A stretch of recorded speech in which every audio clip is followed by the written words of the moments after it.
David sent out the whole Israelite army under the command of Joab and his officers. They destroyed the Ammonite army and surrounded the capital city of Rabbah. But David stayed in Jerusalem.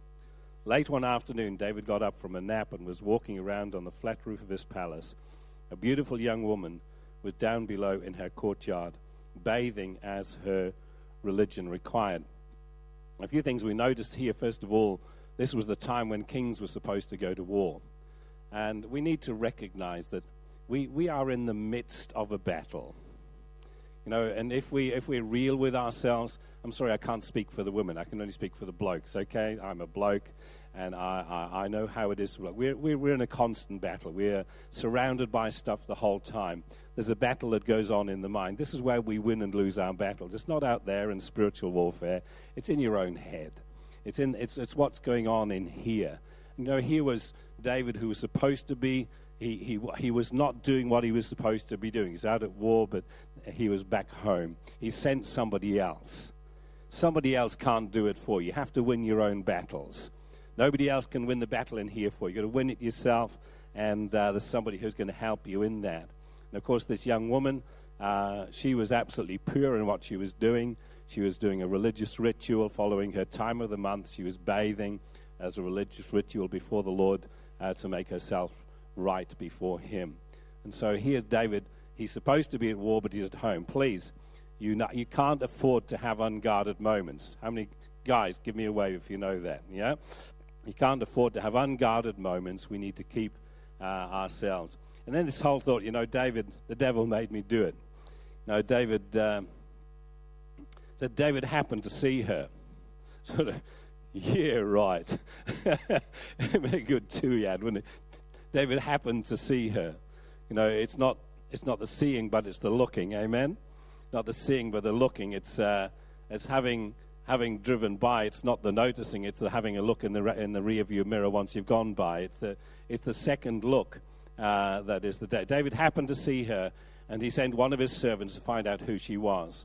The servant came back and told David, her name is Bathsheba. She's the daughter of Eliam, and she's the wife of Uriah the Hittite. David sent some messengers to bring her to his palace. She came to him, and he slept with her. Then she returned home.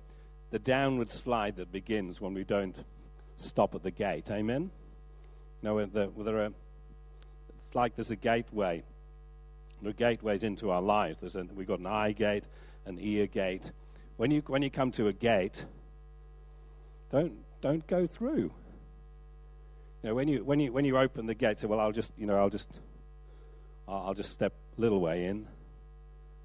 The next time, that's where you start. Yeah? Then if you get involved, physically with somebody else, you start with where you finished last time. You don't go right back. Yeah? And so he should have stopped at the gate and said, wow, I need to get back to what I'm supposed to be doing. And so there are gateways into our lives. Gateways create pathways if we walk through them. Once we've created a pathway, it's so easy just to keep going down that pathway, and we always go back to where we last went to. That's where we start. So don't go through the gate. Have some gateways. Have some boundaries around your life. Have boundaries in relationships that you'll know when you've arrived at that gateway. Just stop. See it for what it is. They're very, very obvious to us. And the more we are in relationship with Jesus, the quicker we're going to see them. I don't know about you, but in my heart, the most important relationship in my life, beyond my relationship with Jeannie, is my relationship with Jesus Christ. And I don't want to do anything in my life that will impact my relationship with him. That is so precious. It is so precious. His life in me is what's truly given me life.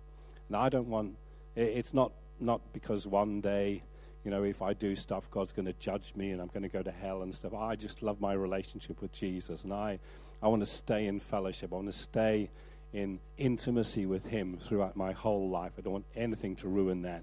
It is the most precious thing for me. And I know for Jeannie, if I'm in right relationship with Jesus, I'm going to be the best husband she could possibly have. Amen? And with every other relationship, if I'm in right relationship with Jesus, the others will flow.